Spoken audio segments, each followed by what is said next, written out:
2장 6절부터 살펴보겠습니다.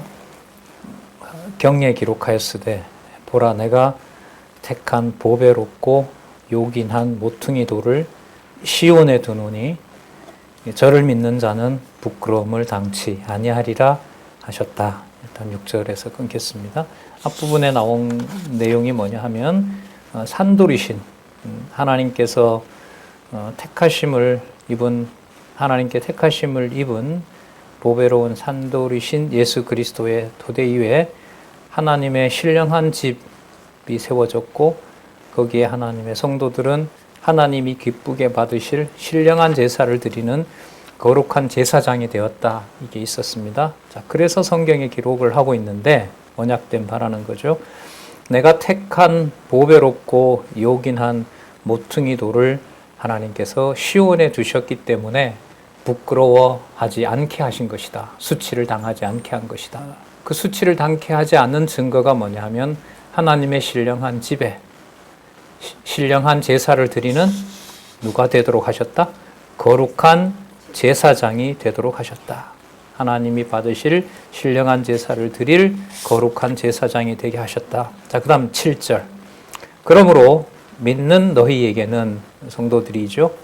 창세전에 하나님의 이 놀라운 섭리, 바로 이 작정 섭리를 알고 믿는 너희에게는 보배이지만 믿지 않는 자들에게는 건축자들의 버린 그 돌이 모퉁이의 머릿돌이 되고, 자, 아는 자에게는, 자, 8절에 보면 또한 부딪히는 돌과 거치는 반석이 되었다 하였느니라. 이사야 8장 14절입니다. 전부 요 단락은요, 이사야 28장 6절 다 여러분 주석에 나와 있습니다.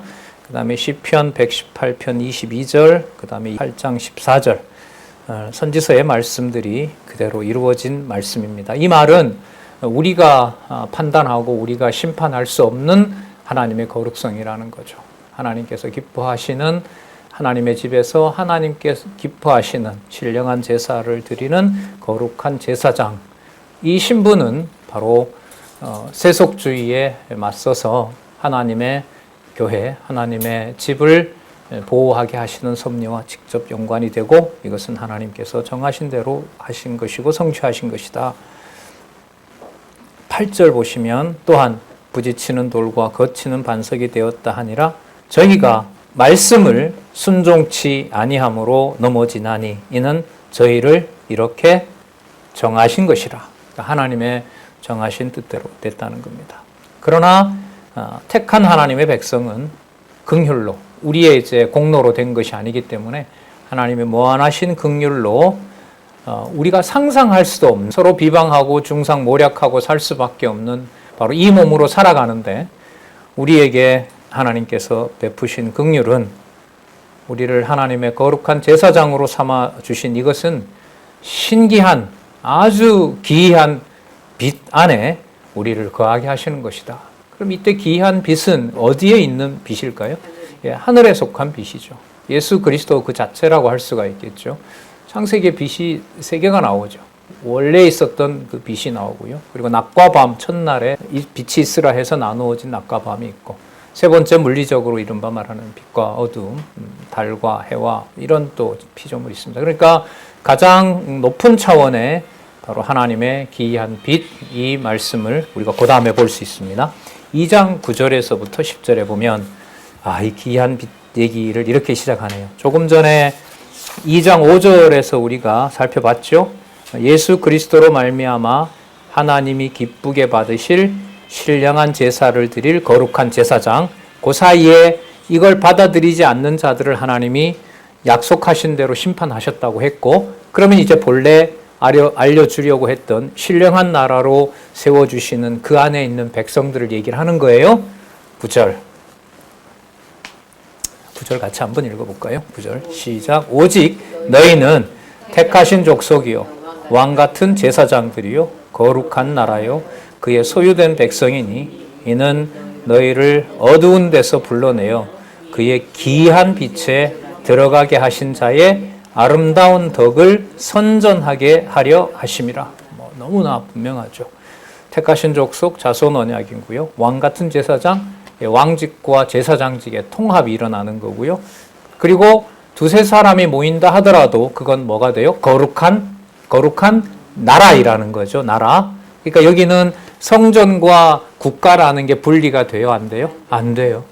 그러니까 가정이라고 하는 것이 하나님께서 교회로 세워주신 거라면 여러분 거기에는 다 믿고 안 믿고 이건 전혀 상관없어요. 그리스도가 진리의 말씀으로 항상 살아계신 하나님의 말씀으로 통치하는 것을 어느 누군가에게 전부 다 하면 너무 좋죠. 그러나 어느 누군가를 통해서 거기에 세워주시고 혹은 두세 사람이 진리의 말씀 아래 서 있는 그 상황은 단지 어느 집의 몇몇이 아니라 바로 뭐가 되는 거냐 하면 거룩한 나라라는 거죠. 신령한 나라인 거고요. 거기에 하나님의 말씀대로 따라가도록 하는 자들은 바로 왕 같은 제사장이라는 거죠. 왕과 제사장의 직분이 분리가 될 수가 없는 겁니다. 왕은 여러분 세상 통치거든요. 왕은 그쵸? 통치자 개념이잖아요. 제사장은 뭐냐 하면 제사장은 베드로 전서의 맥락에서 보면 고난을 피하는 자예요? 받아내는 자예요? 받아내는 자예요. 그러면 왕 같은 제사장이라는 말은 뭐냐면요. 세상의 비방과 어떤 중상모략과 앞에 나왔던 악독과 그걸 직면해서 그걸 누가 주신 고난으로 받고 그리스도가 하신 것처럼 나에게 주신 고난으로 받고 그 세상에 다가오는 세속주의를 물리치게 된다는 거죠. 그럼 그 말은 고난을 그대로 받아내는 거죠. 그리고 진리의 말씀이 그 말씀과 함께하는 지체가 있어요. 그와 더불어서 뭘 누리는 거예요? 하나님의 말씀을 누리는 거예요. 하나님 말씀 안에서 교제를 하게 돼요. 그러면 세상을 표면적으로 보면 당하고 사는 것 같지만 세상을 그리스도가 죽으심으로 이긴 것처럼 세상을 뭐 했다? 이겼다.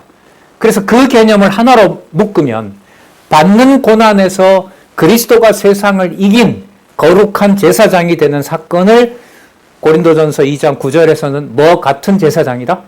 왕과 같은 제사장이라는 거죠. 예. 왕과 같은 제사장. 제사장인데 왕과 같아. 이렇게 되는 개념인 거예요. 그러니까 이 속에는 바로 모퉁이 돌로 버려졌지만 버려진 그 돌이 모퉁이에 하나님의 집을 짓는 기둥이 되었다는 거죠. 우리 디모데후서에서 살펴봤죠. 하나님의 집 진리의 기둥과 터라 분명히 확인했습니다. 그래서 왕 같은 제사장은 어떤 인간적인 권위를 설명하는 그런 개념이 절대로 아니다라는 걸 다시 한번 확인하고요. 자, 거룩한 나라고 그의 소유된 백성이니, 자, 택하신 족속이고요. 하나님께서 창세전에 우리를 택하신 바로 그 백성이라는 겁니다. 이게 거룩성이잖아요. 기이한 빛에 들어가게 하신 자의 목적은 아름다운 덕을 선전하게 하려 함이라. 9361페이지에 보시면은 그 덕에 대해서 아레테라고 하는데 덕, 그 다음에 업적이나 타고난 재능, 명성이라고 얘기를 하죠. 좀 더 풀면은요, 하나님의 성품이라고 보시면 돼요. 하나님의 성품. 왕 같은 제사장이라고 하는 이 직위가 이 땅에 있는 어떤 현상을 대체해서 설명할 수가 있을까요? 없을까요? 없어요. 감정적으로 공감할 수 있는 여지가 없습니다. 왕 같은 제사장 개념은 성경에 있는 개념인 거고요. 그러니까 이 사실을 모르면 듣는 대로 보는 대로 평가하고 정죄할 수밖에 없어요. 그러면 아름다운 덕을 선전하게 한다는 말은 우리 속에 있는 누구의 성품을 자랑하는 거냐면 그리스도의 성품을 자랑하는 일이 되는 겁니다. 하나님의 탁월한 그 성품을 선전하게 하는 겁니다. 뭐 앞에서? 고난 앞에서. 네. 하지만 고난에 패배하는 것이 아니라 그 고난을 이긴 왕으로서, 하지만 고난을 받아내는 제사장으로서, 거룩한 제사장으로서 하나님의 집에 속한 하나님의 자녀임을 증거하도록 하시는 것이 바로 그 목적이다.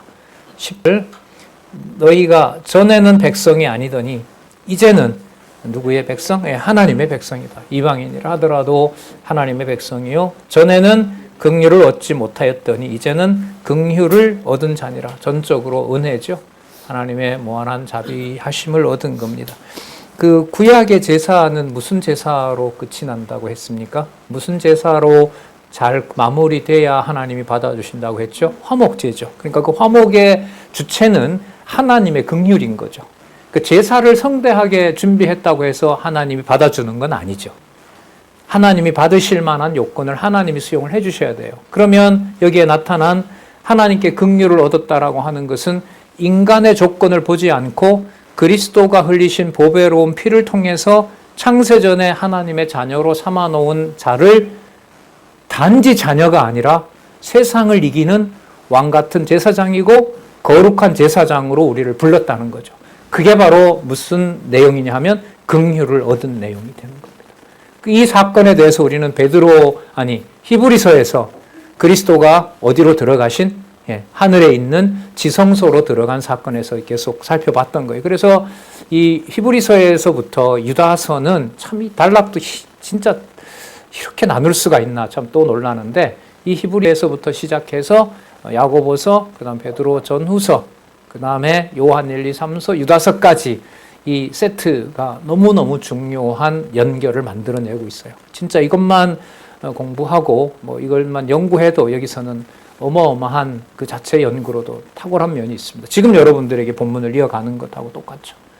자, 그러면 이 긍휼이, 이는 이 긍휼하심을 우리가 얻은 자가 됐으니까 이는 유대인들에게만 아니라, 여러분 거룩한 제사장은 구약에는 누구만 됐죠?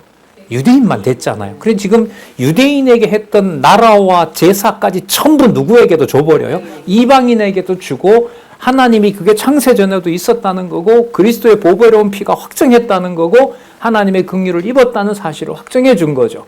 자, 그러면 2장 11절에서부터 12절에 가서 이방인이 이방인을 대할 때 거룩한 제사장들이 서로 하나님을 찬양하는 삶이 바로 이방인들의 삶이라는 것을 지금 신령한 나라로 세워진다는 것의 증거로 얘기를 하고 있는 겁니다.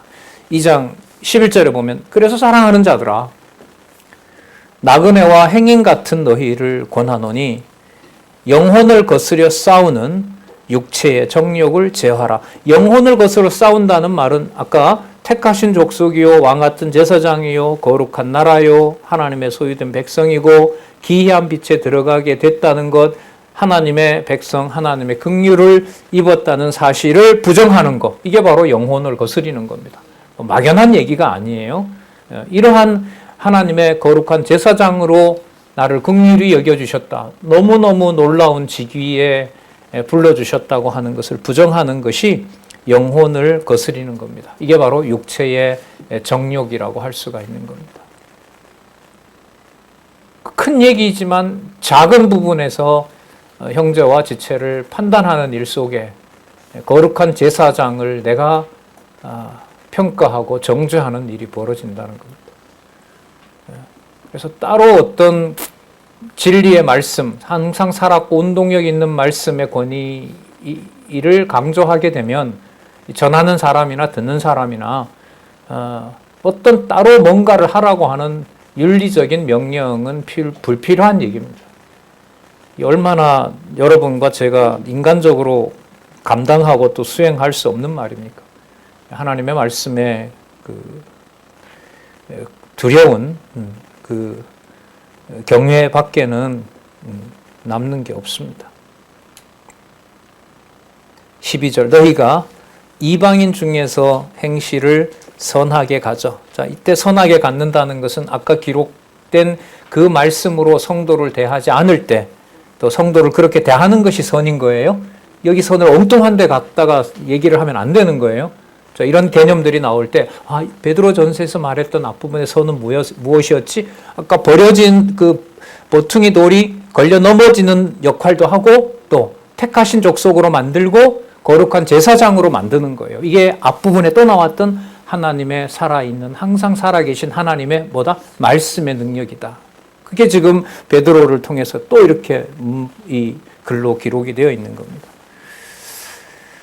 너희 이방인 중에서 행실을 선하게 가져 너희를 악행하다고 비방하는 자들로 하여금 너희 선한 일을 보고 권고하시는 날에, 권고하신다는 말은 하나님이 보살피고 방문하러 오시는 거예요. 그러니까 하나님의 백성들이, 이방인들이 이 땅에서 긍휼을 받지 못하고 억압당하고 있는데 하나님께서 그리스도를 보내셔서 위로해 주신다고 했잖아요. 바로 위로하러 오시는 그걸 뭐라고 하냐면 권고한다 그래요.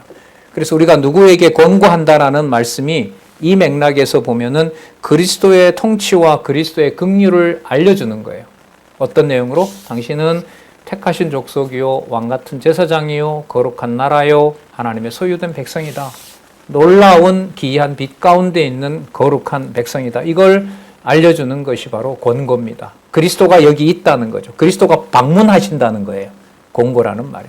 방문한다는 말은 무엇을 잊고 육의 몸을 입고 이방인에게도 함께 거하시는 분이다. 이 말이 바로 권고한 날입니다. 이제 마지막은 그리스도의 재림과 드러나겠죠.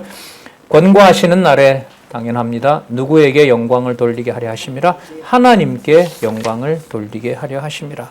자, 조금 전에 나왔던 너희를 악행한다고 비방하는 자들이라는 말은 아마 이 정황으로 봤을 때 그 다음 나오는 내용으로 보면은요, 아마 이 로마의 그 통치에 아마 거스리고 이른바 뭐 독립전쟁을 한다든지 로마의 폭거에 맞서서 아마 전쟁을 준비하는 성도들이 교회 안에도 있었다고 할 수 있죠.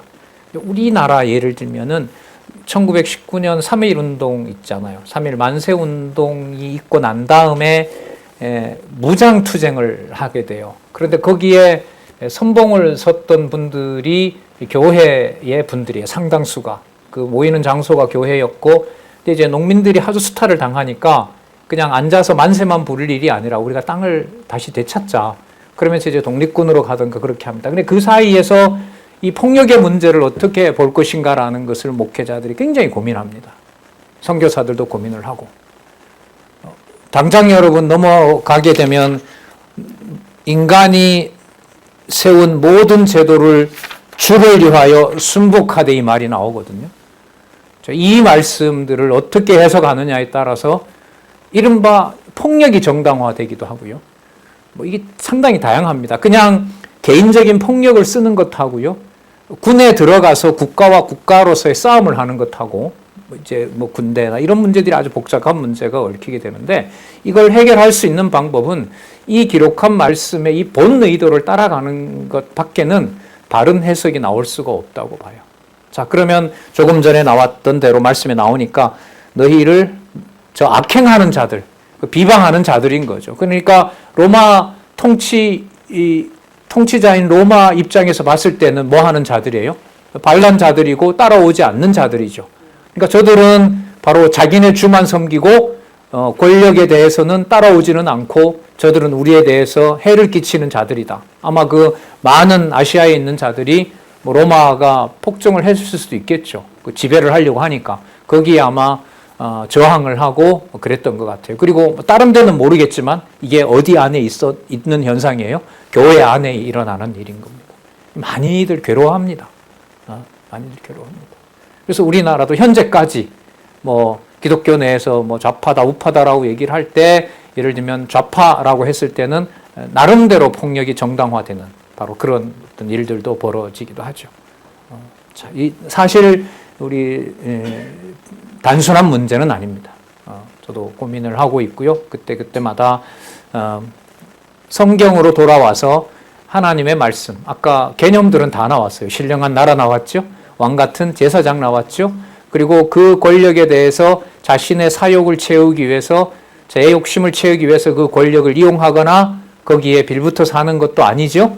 이 모든 것들이 사실 진리의 말씀 안에 기록이 되어 있는 겁니다. 자, 그럼 그걸 배경으로 삼아서 다음에 나오는 내용들을 한번 보도록 하겠습니다.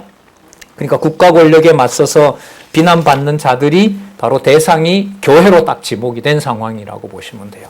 자, 여기에 대해서 이제 해석을 하는 겁니다. 2장 13절부터 3장 22절까지 거룩한 생활의 실제, 자, 현실이죠. 현실. 자, 어떤 현실? 비난받고 있는 현실. 자, 거기에 대한 해석을 보겠습니다. 2장 13절에서부터 25절까지. 인간 제도의 순복함. 야, 순복함. 순복하랄까요? 순복하게 하실까요? 일단. 바벨론에 잡혀간 게 유대 왕들이 통치를 잘못했기 때문에 잡혀갔다. 몇 점? 빵점? 아니죠. 빵점은 아니죠. 약속된 현상들이 그대로 성취된 거니까. 그죠? 그러니까 현상적으로 보면 그렇게 말할 수가 있어요. 하지만 레위기 26장에 약속한 대로 몇 차례에 걸쳐서 복종을 하지 않기로 하나님이 작정해 놓으신 거죠. 그럼 누구 이름이 순복한다는 현상 속에 들어가 있는 거예요? 하나님이 해 가신다는 일로 믿어지게 해 주셔야 돼요.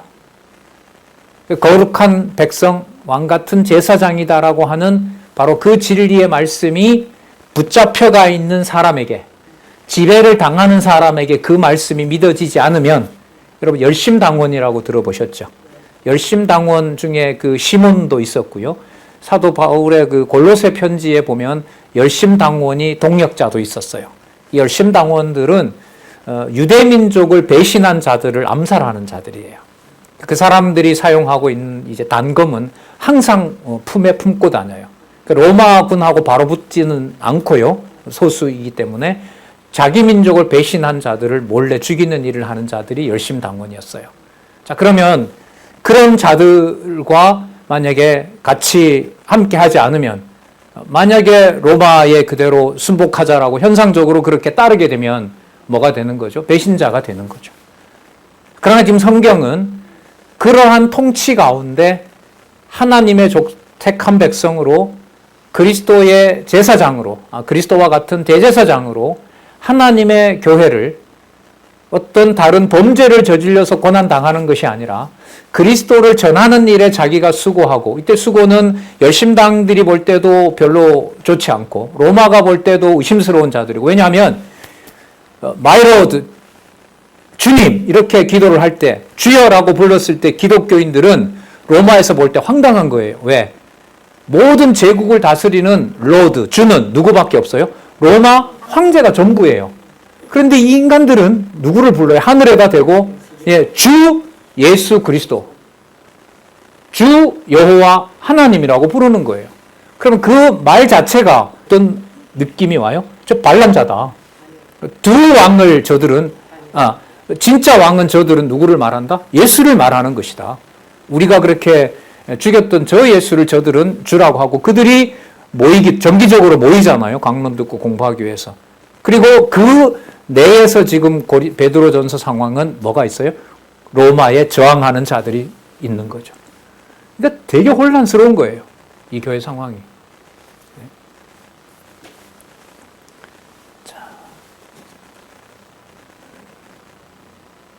로마 권력과 관련해서 다니엘서에 보면 머리인 바벨론부터 발에 해당하는 로마 권력까지 하나님께서 이미 다 작정해 놓으셨죠. 그러나 그 로마 권력을 뜬 돌, 산돌이 다 부셔버린다고도 이미 약속하셨죠. 예. 그 약속을 바탕으로 이제 이해를 좀 해가 보도록 그렇게 하겠습니다. 주를 위해, 왕이나 주를 위해, 이 개념에 많은 의미가 들어가 있죠. 주를 위해. 앞부분에 나와 있는 말씀들을 배제하고서 해석이 될까요? 안 돼요. 여기 주를 위해서라는 말은 앞부분에 나와 있는 말씀을 꼭 연결해서 보셔야 돼요. 인간에 세운 모든 제도를 누가 세웠을까요? 인간들이 쓰는 제도. 예? 그렇죠. 그리스도와 하나님께서 세워놓은 제도죠.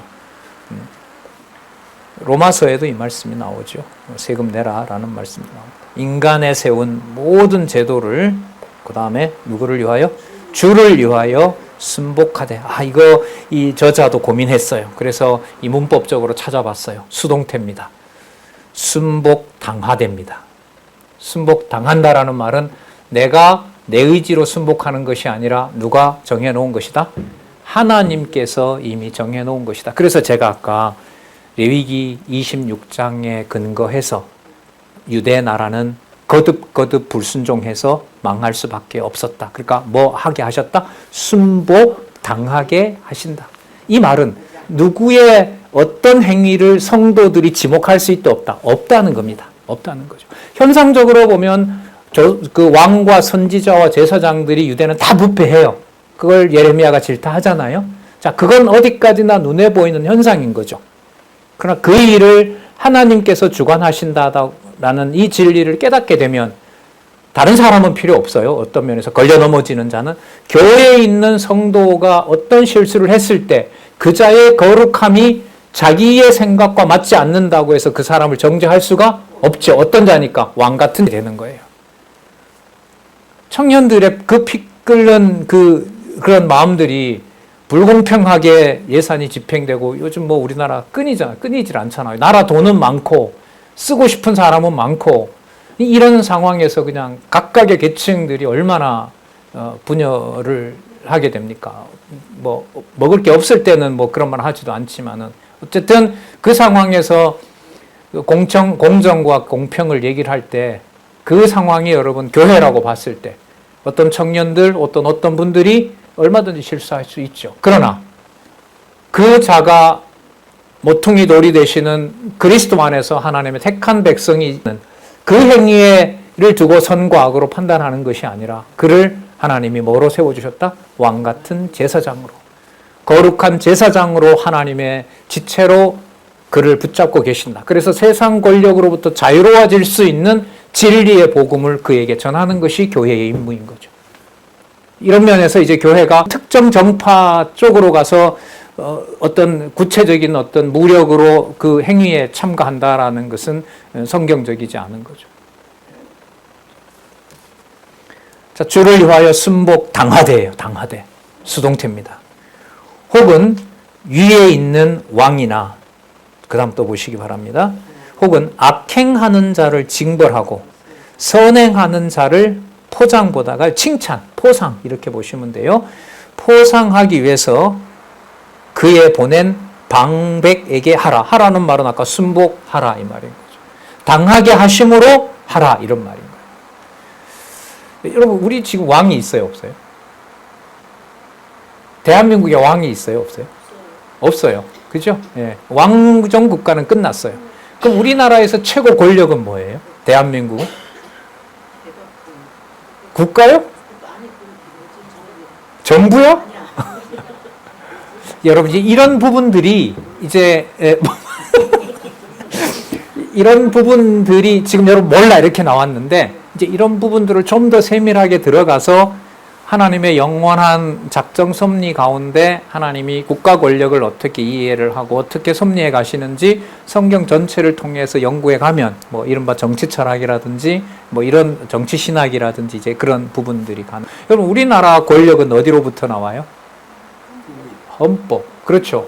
국민들이 투표한 헌법으로부터 나오죠. 그러니까 헌법보다 높은 것은 없죠. 우리나라는 헌법, 입헌주의에 기초를 둔 대의민주주의 국가이고 모든 권력은 국민으로부터 나온다라는 헌법이 다스리고 있는 나라인 거죠. 그러면 그 헌법을 세운 분이 13절에 의하면 인간에 세운 모든 제도를 누가 세웠다고 할 수 있어요?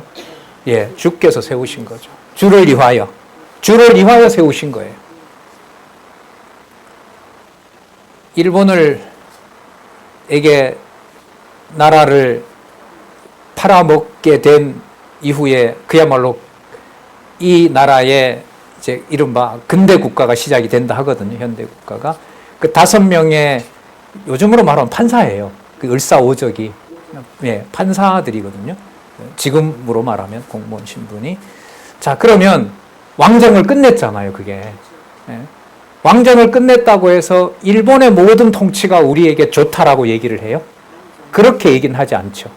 자, 그러면 조선이라는 왕조를 끝내고 바로 일본을 통해서 억압을 당하다가 45년에 해방이 되고 48년에 재헌국회, 재헌이라는 게 법을 만드는 국회거든요. 그때 이른바 대한민국 자유민주국가의 헌법이 공포가 되거든요. 자, 물론 뭐 1910에 움직이긴 하지만 자, 그러면 여기서 위에 있는 왕에게 순복하라라고 하는 것은 현재 주어진, 과거는 왕정국가가 많았죠. 중세나 이럴 때는. 자, 근대 이후로 우리에게 왕이라는 존재는 없기 때문에. 그럼 이 본문은 쓸데없는 건가요? 그렇죠. 이렇게 해석을, 그래서 여러분, 문법적 해석이 필요하고 또 역사적 해석이 필요한 거죠. 역사적 해석. 지금은 여러분, 예를 들면, 국가의 법이라고, 헌법이라고 할 수가 있겠죠. 민주주의 국가에서는. 그러면 아랍 같은 경우에는 뭘까요? 아랍은 국가법, 형사법 위에 뭐가 있어요? 아니에요. 아랍 국가는 왕 위에 뭐가 있냐 하면 모슬렘 법이 있어요. 그래서 그 아버지가 딸이 정조를 이뤘다고 해서 죽여도 일단 형사건으로 입건을 합니다. 입건은 하지만 종교적인 해석을 내리게 되면 그 코란에 그걸 할 수 있는 근거 구조를 찾아서 변호를 하게 되면 딸을 죽였지만 어디에 형사법에 어떻게 돼요? 자유로워져요. 아프리카의 많은 나라들도 아랍법이 있죠. 그러니까 이런 면에서 이게 어떤 다른 나라의 복음을 전할 때 이런 부분들은 해석을 관심을 가지고 이렇게 할 수 있죠. 지금까지도 문제가 되고 있는 아프리카의 기독교 국가들 가운데 지금 7, 800년이 지났는데도 아직 진행되고 있는 법 중에 하나가 바로 일부다처제예요. 교회에서는 일부다처제 안 된다고 해요. 그러나 왕정국가를 이어오던 그 나라 군주들은 이건 우리가 오래된 전통이기 때문에 일부다처제는 자연스러운 전통이다. 그게 아직도 해결을 하지 않고 있어요. 그러니까 이런 문제를 그 상대적인 그런 논의로 해도 되느냐 안 해도 되느냐라고 하는 것에서는 답이 나와요? 안 나와요? 안 나와요. 간단하게 나왔죠. 아까 누구를 위하여? 주를 위하여. 골로새서 1장 15절을 말씀 쓸까요? 보이는 것과 보이지 않는 것과 그 다음에 정사와 권세와 모든 보좌들을 그리스도께서 누구를 위하여? 자신을 위하여 뭐 했다? 세워놓았다. 만들었다. 예. 그래서 여기서 주를 위하여 자 왕이나 혹은 악행하는 자를 징벌하고 선행하는 자를 포상하기 위하여 보낸 방백에게 하라. 자 여기서도 보세요. 악행과 선행의 기준이 누굴까요? 막 하지 마시고 그러면 이 방백은 여러분 예를 들면 빌라도 총독이라고 보시면 돼요. 빌라도 총독이 예수님을 재판할 때 자기네들 법대로 해요? 자기네들 법대로 하죠. 그리고 유대인들의 요구 조항에 대해서 이렇게 변론을 하면서 나중에는 뭐예요? 자기가 손을 씻어버리죠. 그러니까 누구 법에는 나는 떳떳하다 하는 거예요. 내가 비록 예수를 넘겨달라고 해서 넘겨주지만 예수에 대한 무죄 판결을 로마 총독 입장에서 했을 때는 예수는 뭐가 없다? 죄가 없다. 그렇게 판결을 한 거죠. 이게 뭐 통치 행위가 되는 거죠. 그러면 그때 빌라도가 행동을 했을 때 자기 기준의 선행과 선행이다, 악행이다. 유대인들에게 넘겨줬지만 나는 뭐하다? 정당하다. 나는 깨끗하다, 씻은 거 아니에요? 그러면은 표면적으로 보면 빌라도 기준에서는 무엇이 선행인 거예요? 예수를 나는 공정하게 평가했다. 이 자는 죄가 없다. 로마법으로 봤을 때는. 하지만 유대인들의 요구에 의해서 나는 내어줄 수밖에 없었다. 그걸 그대로 자신의 위에 있는 로마 황제에게 그 빌라도 예를 들면 보고서를 올리겠죠. 그러면 그러한 모든 절차들이 13절에 나오는 대로 누구를 위하여라는 데 모이게 돼요? 주를 위하여. 오늘 우리가 확인했어요. 오늘 베드로 사도를 통해서 기록한 말씀의 모든 근거를 베드로는 뭘 사용해서 얘기를 해요? 경에 기록하였으되. 어디에 정해진 대로? 구약 성경에 약속한 대로 이 모든 일들이 이루어진다고 얘기를 하셨죠. 그러니까 모퉁이 돌이 보배로운 산돌이 되기도 하지만 또 걸려 넘어지게 되는 돌도 되기도 하잖아요. 장애물이 돼요. 그 모든 걸 이미 어디에서 약속하고 있다? 어디에서? 성경에 약속하고 있는 것이다. 그래서 여러분 이 사이에 짧게 들어왔지만 주를 위하여라고 하는 것을 성경대로 해석을 하느냐 못하느냐에 따라서 나타난 세상 권세를 표면적으로 보면 뭐예요? 순복하는 것처럼 보이죠. 그런데 성경은 이미 답을 주고 있어요. 순복 당하게 하면 당한다는 거예요. 세상 권력에 순복을 당해서 여러분 그리스도가 어떻게 했어요? 죽으셨죠. 한 거 하셨어요? 한 거 안 하셨죠. 이거 본문에 나와요. 네. 순종하게 하셨고 지금 이 내용으로 보면 하나님께서 정한 뜻대로 따라가도록 하나님께서 십자가에 내어주신 거예요. 순복 당하게 하신 거죠. 순복 당하게 했을 때는 주어가 누가 돼요? 이젠 더 이상 빌라도가 아니에요. 빌라도가 그렇게 하도록 누가 하신 거죠? 하나님이 하셨다는 거죠. 그래서 제가 대학 다닐 때 이제 이 말씀을 들었는데 하도 속이 상하고 막 이렇게 모르던 사실을 알게 되고 막 수많은 사람들이 죽었고 이런 어떤 정권이다 보니까 공부가 안 되는 거예요. 5월 달 되면 막 축제가 열릴 때 큰 대강당에다 놓고 지금은 드러났죠. 외국에서 찍었던 필름들, 영상들 보면 도저히 공부를 못 하겠어. 제 친구한테 그랬더니 친구가 하는 말이 이제 성경신학을 소개한 친구였는데 나중에 하든 말든 그 네가 알아서 하고, 네 성경은 모르잖아. 성경은 모른다는 말은 하나님의 주권을 잘 모르잖아. 성경이 뭐라고 하고 있는지. 성경부터 공부하고 그 다음 네 알아서 해라. 그렇게 해서 그러면 굉장히 고맙죠. 어쨌든 그때 그 친구는 단호했어요. 성경을 모르고 하는 행위는 오래 못 간다. 성경부터 공부해라. 맞죠, 그 말이. 성경 외에는 어떤 인간적인 좌우 갈등, 그 다음에 교회에서 일어나는 분쟁, 이걸 하나님 중심으로 모을 수 있는 길은 전혀 없어요. 하나씩 조금씩 따라갈 수밖에 없어요. 이게 감사한 거고. 지금 이게 눈에 들어오냐? 상황이 이런데 나라가 망해가고 있는데 이걸 구체적으로 이거나 읽고 있어? 그 말이 결코 쉬운 말이 아니죠.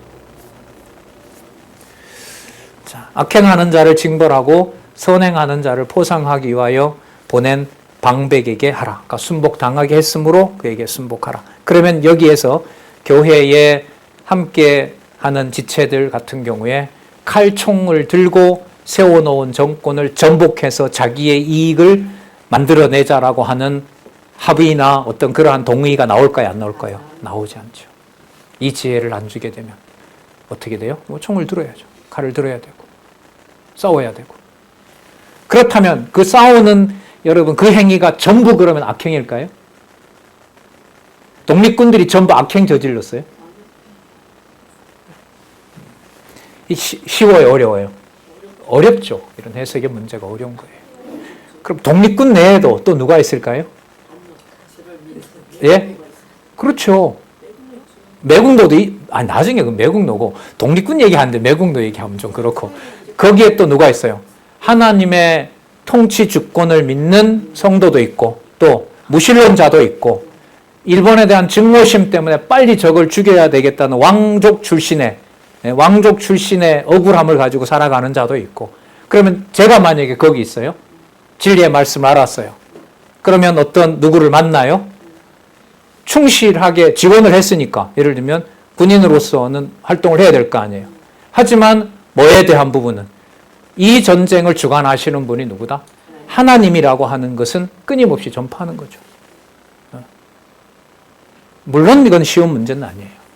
하나님이 지켜주셔야 되고 그 순수함도 하나님께서 보호해 주셔야 돼요.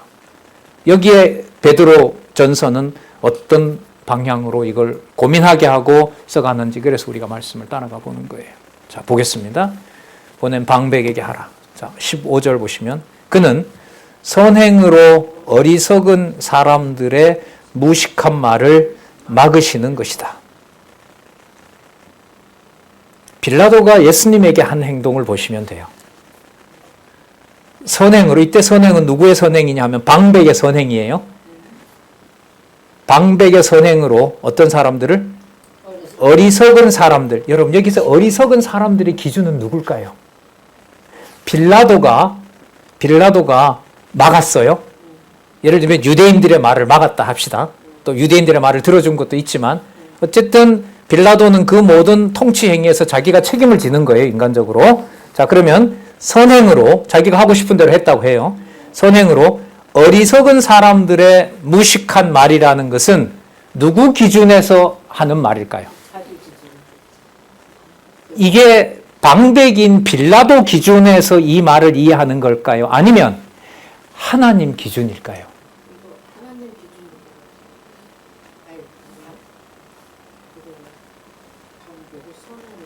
여기서 선행은 도덕적으로 나에게 유리하고 불리하고로 출발하면 될까요? 안 될까요? 안 되죠. 그럼 여기는 아까 누구를 위하여라는 게 붙어야 돼요. 주를 위하여. 그러면 근본 주어가 주가 되는 거죠. 그러면은 하나님께서 누구를 세웠어요? 빌라도를 세웠어요. 여러분, 좀 웃기는 질문 하나 드릴까요? 느부갓네살이 좋은 왕이에요? 고레스가 좋은 왕이에요? 아니면 제 질문이 안 돼요? 질문이 되려면 좋다라는 게 뭐예요? 라는 걸 먼저 말하세요. 이렇게 얘기해 주셔야 돼요. 둘 다 좋은 왕이에요 라고 얘기를 하게 되면 누가 정하신 뜻대로 했으니까 나쁜 일은 아니죠. 그러니까 좋은 일이 될 수도 있죠. 하나님이 세워놓은 왕이니까. 고레스만 세우고 느부갓네살은 안 세웠죠. 아니잖아요. 그죠? 똑같아요. 그러니까 빌라도를 누가 세웠어요? 하나님이 세우셨어요. 이방인의 손에 죽어야 되기 때문에. 그러면 이때 선행이라는 말은 빌라도가 잘했다는 말이 아니에요. 그러니까 누구의 뜻을 전하고 이루는 자로서 선행? 하나님의 정하신 뜻을 이루는 자로서의 선행인 거죠. 그러면 여러분 이게 해석이 어려운 게 이걸 흐려버리면 만약에 여기서 빌라도가 선행을 했다라고 해버린다면 인간 기준으로 예수님을 죽이지 말고 무죄였으니까 뭐 해줬어야 돼요? 살려줬어야 돼요. 그런데 이 표현 자체가 이런 판단 자체가 누구 중심이에요? 내 중심이잖아요. 그럼 이때 선행은 누구 중심으로 옮겨가야 돼요? 하나님 중심으로 옮겨가야 돼요. 자, 그럼 보겠습니다. 하나님이 세워주신 일을 하게 하는 자로서 빌라도를 통해서 어리석은 사람들의 무식한 말을 막는 것이다라는 게 그러면 누구 기준에 어리석고 무식한 말이겠어요? 하나님 기준에 어리석고 무식한 말이에요. 여러분 제가 예를 하나 들어볼게요. 베드로가 내 죽는다. 베드로가 뭐라 그랬죠? 절대로 그럴 일 없습니다. 제가 예수님을 절대로 십자가에 달려 돌아가지 않게 하겠습니다. 다른 사람은 다 몰라도 나는 그리스도를 지키겠습니다. 예수님의 대답이 뭐였죠? 사탄아 내 뒤로 물러가라. 베드로를 정죄했죠. 이 베드로의 말이 어리석고 무식한 말일까요? 아닐까요? 어리석고 무식한 말이 자기 위주로 얘기했어요. 누구 기준으로? 자기 기준으로 얘기한 거기 때문에 그 말은 어리석고 무식한 말이에요. 하지만 인간적으로 들었을 때는 그 말은 좋은 말이에요? 나쁜 말이에요? 엄청 좋은 말이죠. 다 배신해도 누구는 떠나지 않는다고 하니까. 나는 떠나지 않는다고 하니까. 나중에 뭐 배신하고 이걸 떠나서 그 말 자체로 보면 베드로의 이 말은 어리석고 무식한 말이 아니라 어떤 말이에요? 가장 스승을 위하는 말인 거예요. 그러나 누가 정한 뜻은 아니에요. 주를 위하여 한 말은 아니에요. 그러면 누가 주어로 빠져버리면 해석이 안 돼요? 하나님이 주어로 빠지면 안 돼요. 여러분 이해는 되는데 어렵다라고 하는 말은 심정적으로 왕 같은 제사장으로 고난을 주관하시는 하나님의 그 거룩하신 그 능력이 우리 안에 역사하신다는 것으로 자리 잡지 않으면 이건 해석 자체를 할 수가 없어요. 해석하기 어려워요. 여러분 여러 가지 예 들고 이렇게 소개하는 게 적게 고민했습니까? 제가 수십 년간 지금 고민하고 있는 건데. 그래서 여러분 이 권위는 어느 누구 좋은 쪽으로 해석을 할 수가 있다 없다. 아까 답이 나왔어요. 항상 살아있는 하나님의 말씀으로. 다시 한번 볼까요? 그러니까 여러분 이 연결을 안 하고 성경은 도저히 읽어갈 수가 없어요. 11장 23절 자꾸 보고 싶네요. 하나님의 살아있고 항상 있는 말씀. 자, 그러면 선행으로 이때 선행은 누구를 반드시 전제한다? 네, 뜻대로 이루어 가시는 하나님, 그리고 그 뜻을 이루는 그 빌라도. 하지만 빌라도의 그 행동 자체를 뭐라고 하진 않는다? 선행이라고 떼어서 생각하면 안 된다. 네. 자, 어리석은 사람들의 무식한 말을 막으시려는 것이다. 여러분 그렇다고 해서 뜻대로 예수님이 하나님의 정하신 뜻대로 돌아가셨다고 해서 예수를 죽이려고 했던 유대인들이 하나님의 뜻을 이룬 거기 때문에 유대인들이 선항을 했다? 그렇게 말할 수 있어요? 없어요? 없어요. 그러면 그 행위 자체는 하나님의 정하신 뜻을 이루고 빌라도와 관계 속에서 그리스도를 죽였지만 그리스도에 대하는 그 태도는 걸려질 돌에 넘어진 그리스도를 만난 거죠. 그건 하나님이 뭐 하시는 거죠? 심판하신다는 거예요.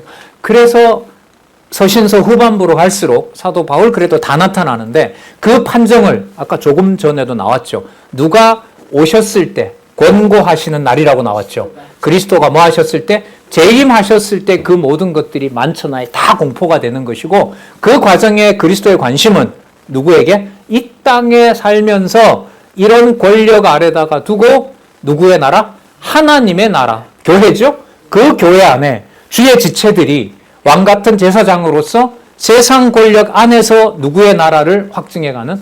하나님의 나라를 확증해가고 항상 살았고 운동력 있는 말씀으로 내가 이런 고난에 처해 있는 백성들이지만 이게 누구다? 왕 같은 제사장이고 하나님께서 택한 백성임을 확증해 주려고 하는 거죠. 예. 그런 면에서 여러분 우리나라가 일본에 했을 때 그 한일 병합 조약이 체결됐을 때 나중에는 선교사들도 쫓아내지만은 장로교 전통, 북장로교, 호주, 인도, 북장로교, 남장로교 성경을 하나님의 말씀으로 전하는 선교사들이 다른 나라와 유례 없이 다른 나라에 이런 얘기가 없었어요. 조선 땅에 성경 권위와 하나님 주권을 전하는 나라로 대거 나라의 선교사들이 온 것은 굉장히 감사한 거예요. 여러분 필리핀처럼 카톨릭 국가 됐으면 어때요? 그래서 성경 권위 이런 거 없어요. 없습니다. 아주 진짜 너무너무 감사한 거죠.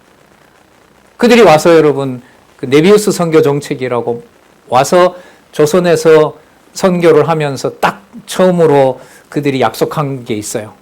우리나라 각국의 나라에서는 교리 때문에 싸웠더라도 한국 조선에 있는 교회의 말씀을 전할 때는 절대로 교리를 앞세우지 마라. 그리고 성경만 전해라. 그게 선교사들의 약속이었어요. 그게 네비우스 정책이었어요. 그리고 좀 이건 해석의 여지가 있고 비판의 여지가 있는데 절대로 정치적 투쟁과 무력 투쟁에 관여하지 말라. 선교사들은.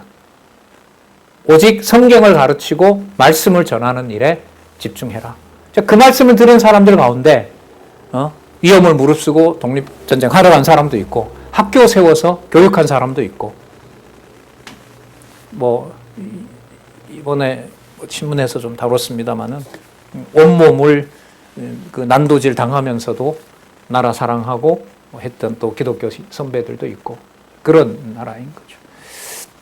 그래서 역사가 어느 선에서는 되게 재밌다가 되게 힘들다가 성경을 통해서 하나님의 주권과 하나님의 작정 섭리가 세상에 있는 이해와 감정으로 해석할 수가 없구나. 진리 이 말씀밖에 답이 없구나. 거기에 자유로움을 가지고 이제 읽어보니까 좀 낫고. 하지만 또 어떤 끔찍한 상황이 나왔을 때는 야, 도대체 신이 존재하냐. 이런 데 또 휘말리게 되고. 예. 자, 보겠습니다. 15절에 선행으로 어리석은 사람들의 무식한 말을 막으시는 것이다. 하나님의 방식대로. 어떨 때는 너무 열어놓은 것처럼 저면 안 되는데 어떻게 신이 저렇게 살아있으면 저런 일이라고. 하지만 하나님께서 정해놓으신 대로 하는 겁니다. 자, 16절에 보십시오. 무슨 얘기가 나와요, 이게?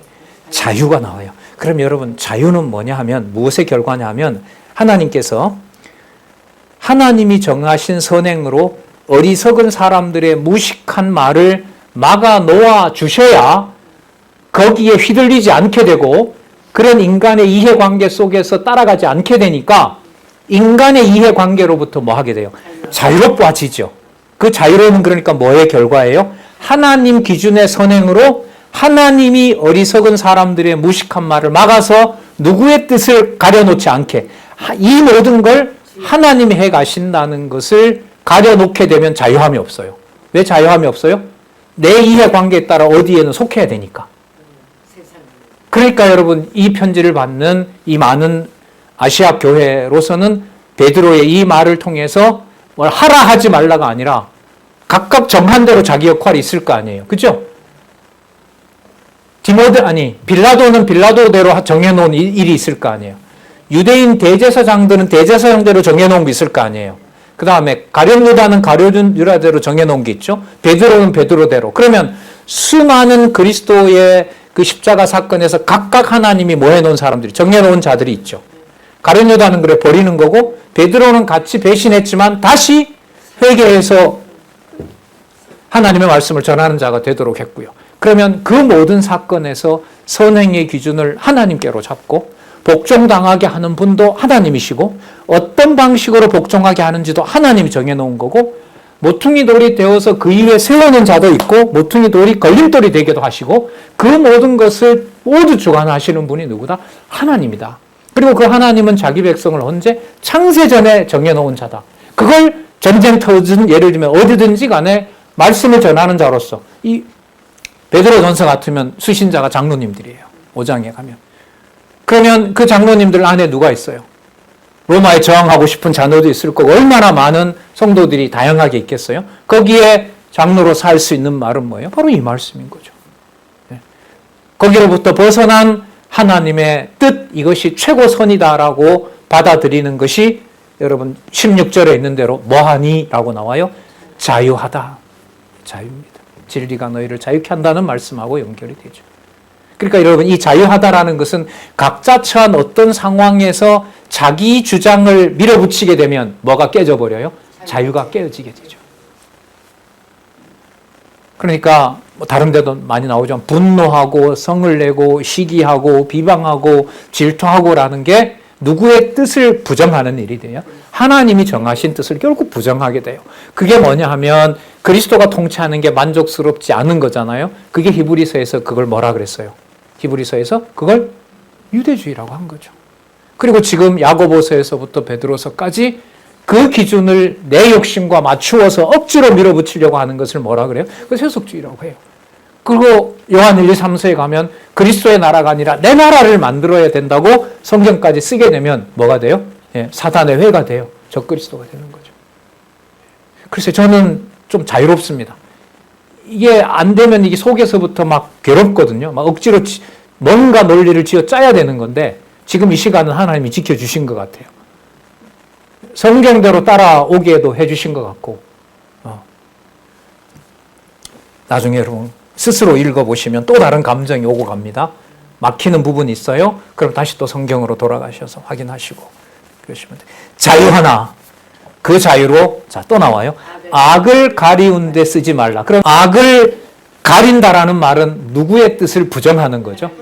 그러니까 선행으로 어리석은 하나님이 기준의 선행으로 어리석은 사람들 하나님의 뜻이다라고 하지만 자기 뜻을 관철하려고 하는 무식한 말을 하는 바로 그런 자들이 바로 악을 가리우는 데 쓰는 자들이에요.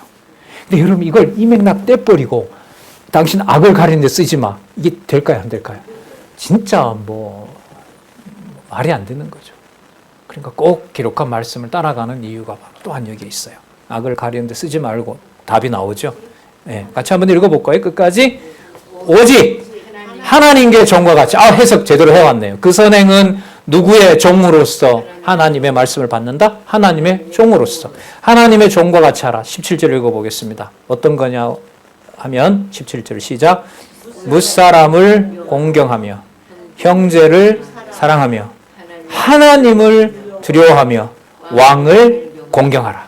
이때 하나님을 두려워하면서 왕을 공경하는 태도가 예수님께서 빌라도에게 빨리 너희를 하라고 얘기를 하시는 거고 그 다음에 그렇다고 해서 빌라도 보고 예수님이 너 낙원에 함께 가자. 하나님이 이뤘으니까 천국 가자. 이런 말 하는 건 아니죠.